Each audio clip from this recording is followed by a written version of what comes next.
Et si l'interception d'un avion militaire nigérian dans le ciel sahélien n'était pas un simple incident technique, mais la faille où tout bascule pour une génération entière? Imaginez Ouagadougou à la tombée de la nuit. Les rues se figent, les sirènes s'éteignent, un silence feutré enveloppe les casernes. C'est dans cette immobilité que l'Afrique sent venir la tempête, non par fracas, mais à travers la routine d'un soir qui semble anodin. Pour comprendre la portée de ce moment, il faut s'arrêter sur cette scène. La ville, habituellement animée, traverse un calme inhabituel. Les habitants, du plus jeune au plus âgé, sentent quelque chose d'inhabituel dans l'air. Les marchés ferment plus tôt, les familles se rassemblent autour des radios, les téléphones bourdonnent de messages inquiets. D'ordinaire, une telle atmosphère précède l'annonce de nouvelles graves, ou parfois des bouleversements qui ne deviennent évidents que plus tard. Les guerres africaines, les vraies, ne commencent jamais par une explosion. Elles prennent racine dans l'ombre, un geste qui paraissait minuscule, un détail qui s'envenime. Un simple incident, comme l'atterrissage forcé d'un appareil militaire, peut être l'étincelle. Mais cette étincelle jaillit toujours sur un terrain déjà préparé par des années de tension, de frustration, de sentiments d'injustice. Rien n'a explosé au Burkina Faso ce soir-là. Un avion militaire nigérian contraint d'atterrir. À bord, 11 soldats retenus, sans violence, sans esclandre. Pas de communiqué furieux. Juste une demande posée. Où allez-vous? Pourquoi? Avec quelle permission? Il faut prendre la mesure de ce geste. Dans l'histoire récente, les frontières africaines ont souvent été traversées sans que les autorités locales n'osent demander des comptes. Jadis, lors des interventions françaises, au Mali ou en Côte d'Ivoire, les vols militaires étaient fréquents et rarement remis en question. Ici, le Burkina Faso pose une question simple mais fondamentale. Respectez-vous notre souveraineté? Ce n'est ni un malentendu, ni une provocation vide. C'est une exigence nouvelle, la clarté, la souveraineté. Pour la première fois, un État du Sahel ose interrompre la routine, réclamer explication et légitimité. Le silence s'alourdit, tous les regards convergent vers un homme. Ibrahim Traoré, le visage d'une rupture. Dans sa fermeté, on entend l'écho d'un autre temps, celui de Thomas Sankara, qui refusait de voir l'Afrique comme un simple pion dans le jeu des puissances. Pour saisir l'importance de cette référence à Thomas Sankara, souvenons-nous, dans les années 80, Sankara, alors jeune président du Burkina Faso, avait défié l'ordre international en proclamant que l'Afrique devait s'affranchir de la dette.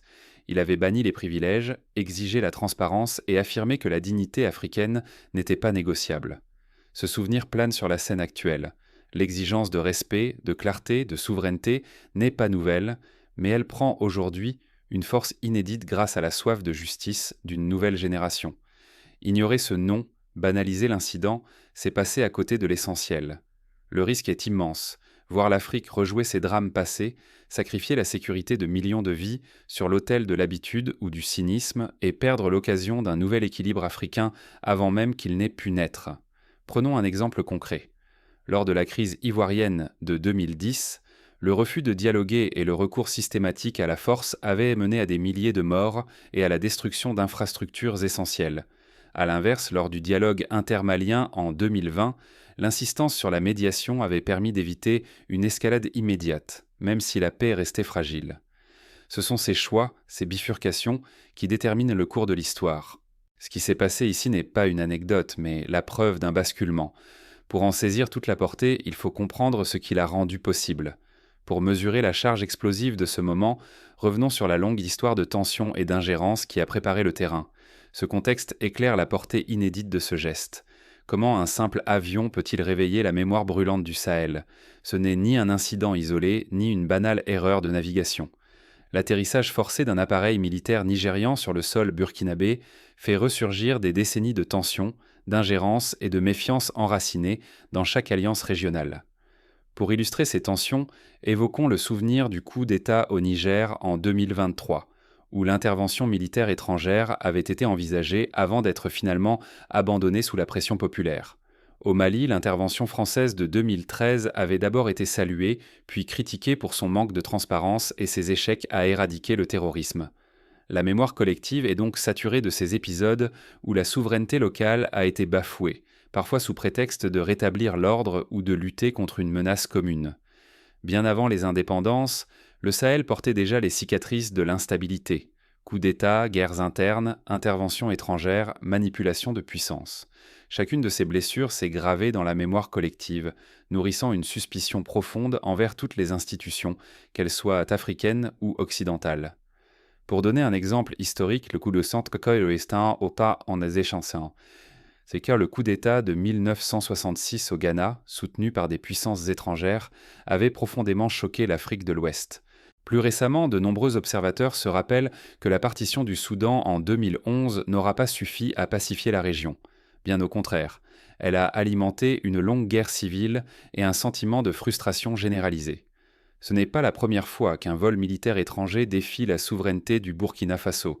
Il y a un an, en 2023, un avion français avait été immobilisé à Ouagadougou. Ce précédent avait marqué un tournant. Désormais, le Burkina Faso n'acceptait plus les explications floues ni les pratiques héritées de l'époque post-coloniale. Ce nouvel incident s'inscrit dans cette même logique de rupture, exiger la souveraineté totale et le respect strict des procédures, sans exception. La réaction officielle du Burkina Faso fut méthodique. Pas de scandale, pas d'accusation hâtive, simplement une exigence de preuves formelles. Autorisation de survol, plan de vol, justification claire, rien n'a été présenté par les autorités nigériennes. Du côté du Nigeria, les explications sont restées confuses. Aucun document officiel n'a été fourni, les versions ont fluctué et la justification s'est rapidement effondrée sous la pression des questions. Le Portugal, cité par erreur, s'est empressé de démentir toute implication. Aucun vol militaire nigérian n'était attendu sur son sol. Ce genre de confusion n'est pas sans précédent. On se rappelle que lors de l'affaire du vol MH17 en Ukraine, la multiplication des versions et l'absence de preuves avaient contribué à envenimer la crise, à semer le doute et à paralyser les négociations internationales. Ici, l'absence de clarté du Nigeria a eu un effet similaire. Elle a renforcé la méfiance et la détermination du Burkina Faso. La tension est montée d'un cran. Ce qui semblait n'être qu'une question technique est devenu un affront politique. Pour Ouagadougou, l'enjeu dépasse la simple circulation d'un avion. Il s'agit de fixer une limite, d'exiger du respect après tant d'années de mépris et de décisions imposées de l'extérieur. Ce contexte éclaire la crise.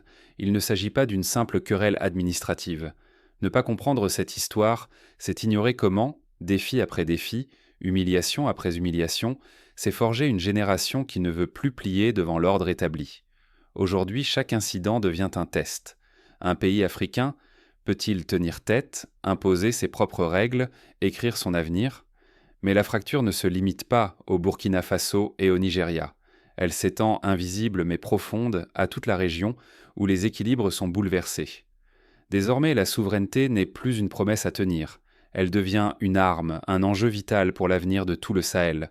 Pour illustrer ce point, rappelons la crise gambienne de 2017. Lorsque Yahya Jammeh a refusé de quitter le pouvoir, la CEDEAO a menacé d'intervenir militairement. Ce fut une démonstration de force, mais aussi la preuve que les enjeux de souveraineté et de respect des procédures sont pris très au sérieux. Aujourd'hui, le contexte est encore plus tendu. Les enjeux dépassent la seule alternance politique. Ils touchent à la légitimité même des États et à la capacité des peuples à se faire entendre. Dans ce climat électrique, chaque décision prise à Ouagadougou résonne au-delà des frontières. La crise prend un sens nouveau, révélant des enjeux qui dépassent la simple gestion d'un incident aérien. Que se passe-t-il vraiment lorsqu'un petit État ose tenir tête à un géant régional ? Ce n'est pas qu'une question de protocole, c'est un séisme sous la surface qui fait trembler l'Afrique de l'Ouest. Le refus du Burkina Faso n'est ni une hésitation ni un accident, c'est un acte réfléchi, né d'un contexte où chaque geste peut valoir le double, chaque mot peut peser une guerre. Depuis de longues années, les États du Sahel subissent la pression de puissances voisines et d'acteurs extérieurs. Mais cette fois, Ouagadougou ne plie pas. En exigeant des preuves tangibles et en gardant en détention le personnel nigérian, le Burkina Faso adresse un signal net. La souveraineté nationale n'est plus une variable d'ajustement, même face au Nigeria, géant économique et diplomatique de la région.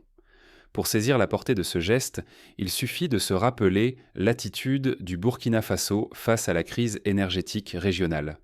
Lorsque les coupures d'électricité se sont multipliées à la suite de tensions avec la Côte d'Ivoire, le gouvernement burkinabé avait refusé de céder aux diktats externes, préférant négocier des accords bilatéraux transparents, quitte à subir des pressions économiques. Ce positionnement inflexible ne vient pas de nulle part. Il s'inscrit dans le réveil d'une solidarité nouvelle, incarnée par l'alliance des États du Sahel. Pour ses membres, chaque pression renforce leur cohésion et la soif de résistance. L'affaire du vol militaire devient une épreuve grandeur nature. Céder, ce serait ébranler la confiance fragile d'une jeunesse en quête d'émancipation. Résister, c'est forger l'identité d'une génération. En face, la CEDEAO traverse une tempête. Longtemps perçue comme l'ultime rempart contre le chaos régional, elle est désormais accusée d'être l'outil d'un ordre ancien, dominé par Abuja et, selon certains, téléguidé par les intérêts occidentaux. Les mots ingérence et néocolonialisme reviennent avec force dans les débats, enflammant les esprits, polarisant les réseaux sociaux. Sur Internet, la tension monte. Entre la peur d'un embrasement et la fierté d'oser affirmer son indépendance, le pays se divise. D'un côté, ceux qui craignent une escalade militaire, aux conséquences catastrophiques pour des millions de familles déjà éprouvées, de l'autre, ceux qui voient dans la crise une chance historique de rompre avec le passé, de s'affranchir des tutelles et de redessiner l'avenir de l'Afrique. Pour donner un exemple de cette division, il suffit de lire les commentaires sous les publications Facebook ou Twitter des médias burkinabés. Certains accusent le gouvernement de mettre le pays en danger, d'autres saluent son courage et réclament qu'il tienne bon coûte que coûte. Dans les universités, les débats font rage, les étudiants s'organisent en groupes de réflexion, certains allant jusqu'à proposer des référendums citoyens pour trancher les grandes orientations diplomatiques. Les souvenirs récents pèsent lourd. Mali, Centrafrique, Soudan. Partout, des crises mal gérées ont dégénéré en catastrophes humaines et politiques. Alliances effondrées, groupes armés démultipliés, population entière déplacée. À chaque décision, c'est le destin de générations entières qui se joue. Le risque aujourd'hui est colossal. Un faux pas pourrait déclencher une guerre régionale, briser les alliances émergentes et précipiter la sous-région dans une spirale d'insécurité incontrôlable. Mais reculer est-il encore envisageable? Ou l'engrenage est-il déjà enclenché, rendant tout retour en arrière impossible? Pour comprendre la gravité de la situation, rappelons la crise de la guerre du Biafra au Nigeria à la fin des années 60. Ce conflit, né d'un refus de compromis et d'une escalade mal maîtrisée, a entraîné la mort de plus d'1 million de personnes et un traumatisme qui marque encore la région. C'est ce genre de scénario que tous veulent éviter, mais que chacun redoute secrètement. Alors que la tension s'accumule, chaque acteur doit choisir son camp et peser ses mots. Mais dans l'ombre, d'autres forces se mettent en mouvement, prêtes à exploiter la moindre fissure. Ce moment charnière est-il la répétition douloureuse d'un passé imposé ou l'opportunité tant attendue d'un nouveau départ pour l'Afrique? Depuis Ouagadougou, la fermeté du Burkina Faso fascine autant qu'elle inquiète. Pour plusieurs États, c'est la preuve qu'un ordre africain, décidé par les Africains eux-mêmes, n'est plus une chimère. Refuser la soumission, exiger la transparence, ces actes résonnent désormais bien au-delà des frontières nationales. Mais derrière ce bras de fer, une réalité plus nuancée émerge. Si la Russie se profile en partenaire potentiel, le débat dépasse la simple question des alliances géopolitiques. L'enjeu véritable, sortir de la dépendance héritée, sans retomber dans de nouveaux liens de tutelle déguisés. Ce mouvement met aussi au jour une fracture profonde. D'un côté, les élites restent attachées aux institutions et aux codes d'antan. De l'autre, une jeunesse africaine réclame changement, dignité et surtout clarté dans la gestion des affaires publiques. Réseaux sociaux, débats de rue, universités, partout s'impose la demande de transparence. Pour illustrer cette fracture, prenons l'exemple du mouvement Y en a marre au Sénégal. Fondé en 2011 par des rappeurs et des journalistes, ce mouvement a mobilisé la jeunesse contre les dérives du pouvoir et pour une gouvernance plus transparente. Depuis, de nombreux groupes similaires sont apparus au Burkina Faso, au Bénin, au Togo, tous porteurs du même message. L'Afrique ne veut plus être spectatrice de son histoire. Face à cette montée des aspirations, la confiance envers les institutions régionales s'étiole. L'autorité de la CEDEAO et de l'Union africaine vacille, minée par l'image d'un éloignement des réalités et d'un déficit de légitimité. Pour la première fois, les peuples africains deviennent des acteurs majeurs du débat sur la souveraineté, imposant leurs exigences dans l'espace public. Mais cet élan porte aussi ses propres périls. La volonté de s'affranchir peut glisser vers l'isolement, la fierté virer à la confrontation inutile.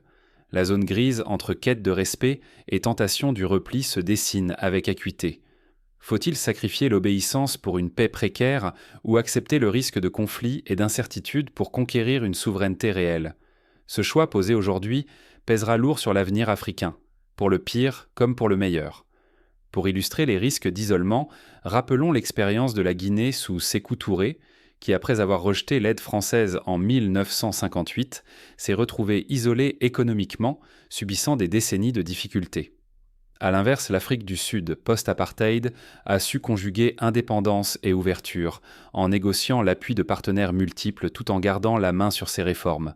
Ce n'est donc pas seulement la trajectoire d'un avion qui se joue, mais celle d'un continent entier à la croisée des chemins.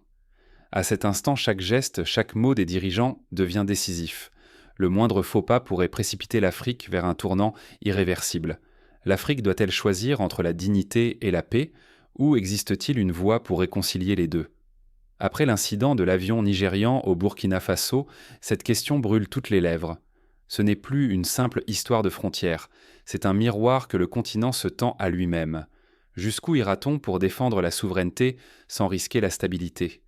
La crise actuelle révèle l'urgence de réformer en profondeur nos institutions régionales.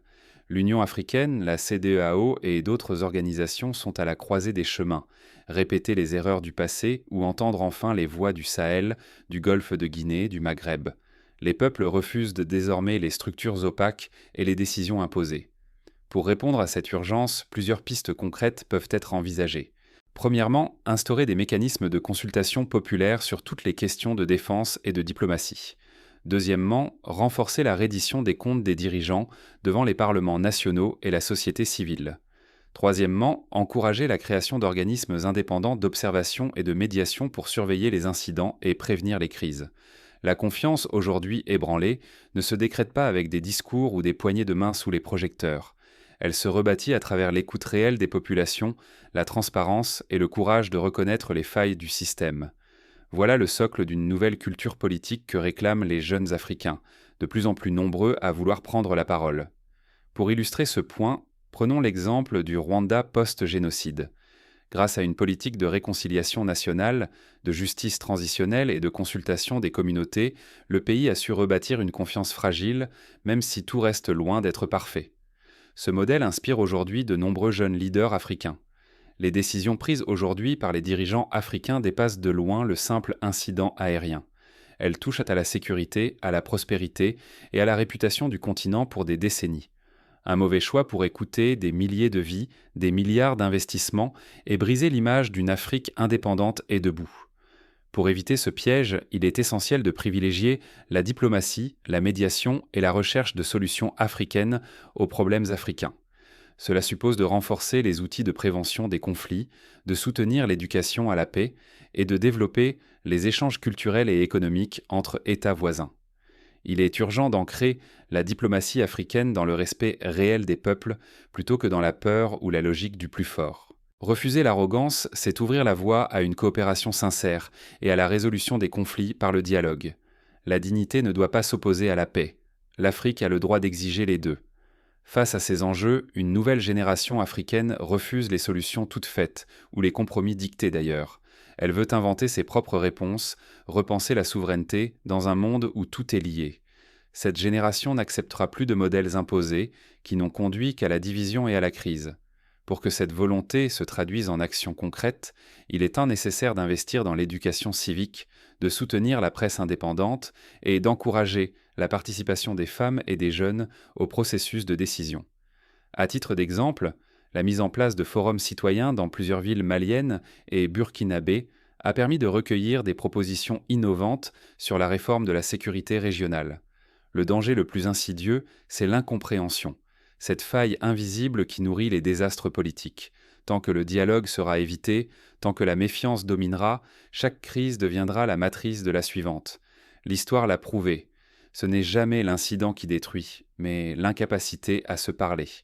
Si aujourd'hui l'opportunité de réforme et de dialogue est manquée, l'Afrique s'expose à une spirale de crises répétées, affaiblissant durablement ses institutions et sa voix sur la scène mondiale. Mais si ce moment de tension devient une occasion d'innover, alors le continent pourra affirmer un leadership neuf, respecté et écouté. Pour ne pas répéter les erreurs du passé, il est vital d'apprendre des expériences étrangères. En Amérique latine, la création du Mercosur a permis d'apaiser les tensions historiques entre l'Argentine et le Brésil grâce à la coopération économique. En Asie du Sud-Est, l'ASEAN a privilégié la non-ingérence et la concertation, construisant une stabilité relative malgré de profondes divergences. Ce moment de tension n'est pas une fatalité. C'est une invitation, pour chaque citoyen et chaque leader, à agir autrement, à reconstruire la confiance et défendre une souveraineté partagée, lucide et responsable. Mais cette réflexion ne s'arrête pas aux organisations et aux dirigeants. Ce sont les actions et les choix de chacun, au quotidien, qui décideront de la trajectoire à venir.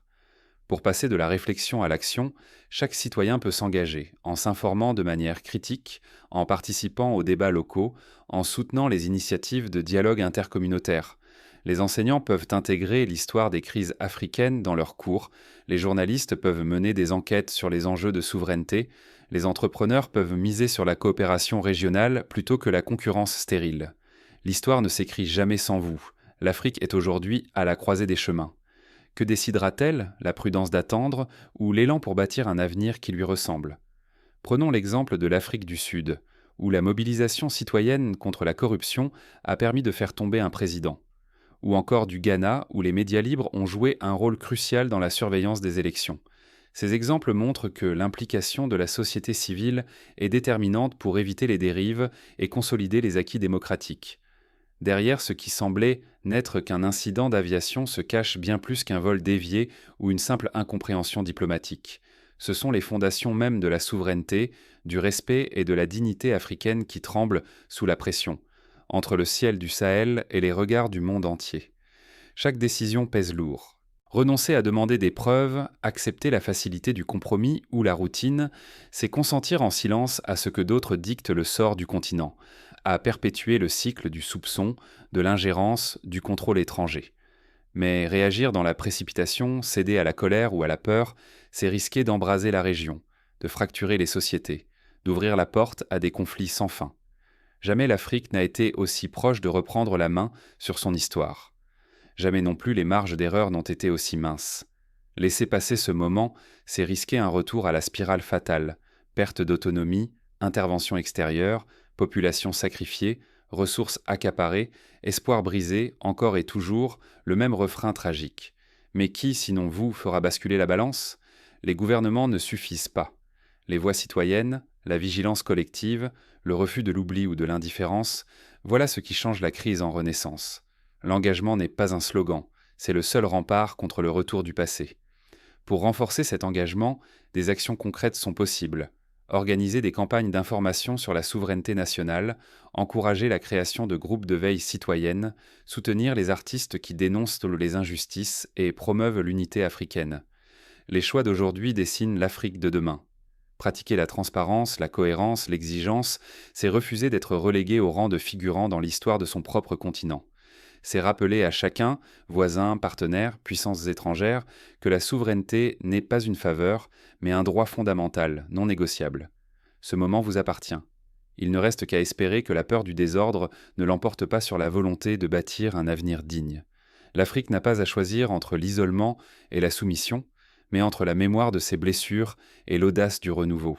Osez interroger, partagez, engagez-vous, chaque voix compte dans la grande conversation qui façonne le futur du continent. Refusez que l'histoire bégaye ou que l'incertitude décide à votre place. En conclusion, l'incident de l'avion nigérian au Burkina Faso n'est pas qu'un simple événement diplomatique. C'est un révélateur, un test pour la maturité politique du continent, un miroir tendu à toutes les sociétés africaines. À travers cet épisode, c'est la question de la souveraineté, du respect mutuel et de la capacité à inventer des solutions africaines aux défis africains qui se posent avec une acuité nouvelle. L'avenir reste ouvert, mais il dépend, plus que jamais, de la vigilance, de l'audace et de la responsabilité de chacun. L'Afrique n'est pas condamnée à répéter le passé. Elle peut, si elle le veut, écrire enfin une histoire qui lui ressemble. Le choix appartient à une génération entière.